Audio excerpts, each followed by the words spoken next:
La source principale des coronavirus félins se trouve dans les fesses et dans la litière des chats infectés. Par conséquent, la transmission se produit majoritairement de manière orofécale. Par contre, la salive joue un rôle mineur dans la transmission, à l'inverse des autres virus félins tels que le virus de l'immunodéficience féline ou le virus de la leucose féline.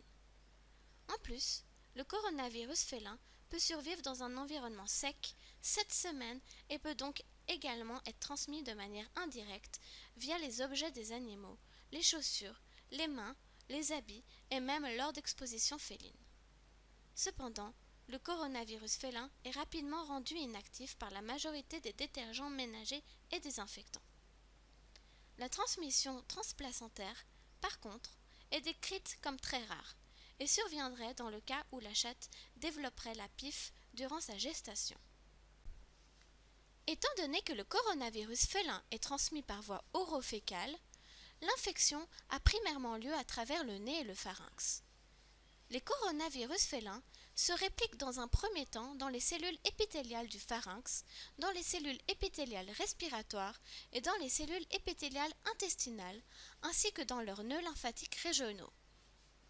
Ensuite, l'infection des monocytes et macrophages mène à une virémie qui dissémine les virus dans les organes. Kippa Real examine la distribution et la concentration virale dans les différents compartiments intestinaux et dans les organes chez des chats infectés par voie orale par un coronavirus félin avirulent, le coronavirus entérique félin.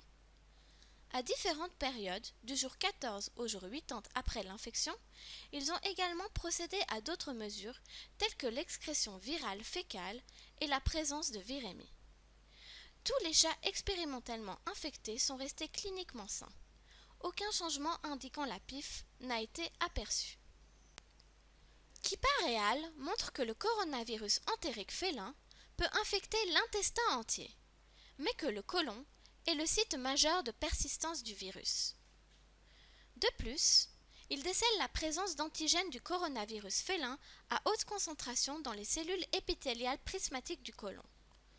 Comme l'antigène viral semble être uniquement présent dans l'épithélium intestinal superficiel du côlon, Kippa et al. Expliquent que la transmission de cellule à cellule peut être le mode de persistance choisi par le coronavirus entérique félin.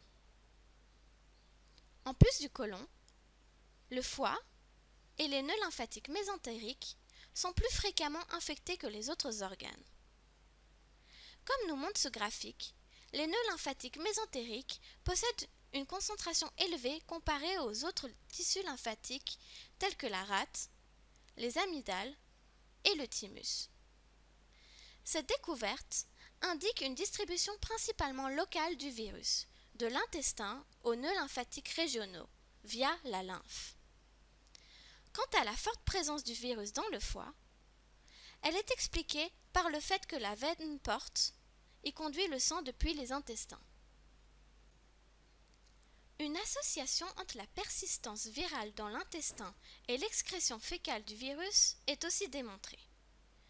Tous les chats excrètent le coronavirus entérique félin de manière constante entre les jours 2-3 et le jour 17, et de manière intermittente, voire nulle, par la suite. Ceci s'explique principalement par le fait qu'en début d'infection, tous les compartiments de l'intestin grêle, le duodénum, le jéjunum et l'iléum sont infectés en plus du gros intestin, le côlon, et présentent une concentration virale élevée. Cependant, comme le côlon est le site de persistance du virus et que la suppression virale a lieu tardivement, une réinfection de l'intestin grêle par le côlon peut permettre une nouvelle excrétion virale.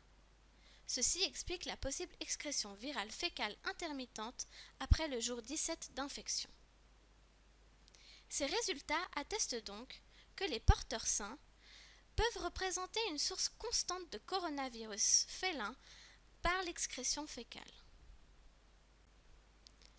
La présence de virémie est vérifiée dans le sang, le plasma et les monocytes de manière hebdomadaire par RT-PCR de l'ARN du coronavirus félin.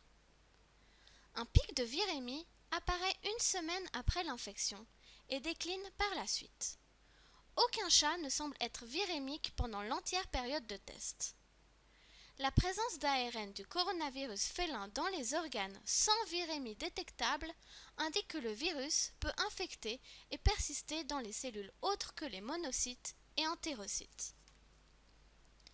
Bien que la présence d'antigènes du coronavirus félin ne soit pas démontrée dans les nombreuses cellules hépatiques de Kupffer, Kippa Real insiste sur le fait qu'elle pourrait, malgré tout, être responsable de la forte concentration virale dans le foie, particulièrement chez les chats non virémiques.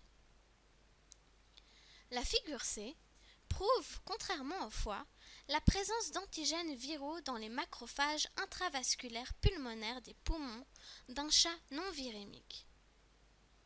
Ces macrophages pourraient, selon Kippa Real, représenter des sources de virémie récurrentes chez les chats infectés par le coronavirus félin en libérant à nouveau les virus dans le sang et en les transmettant aux monocytes.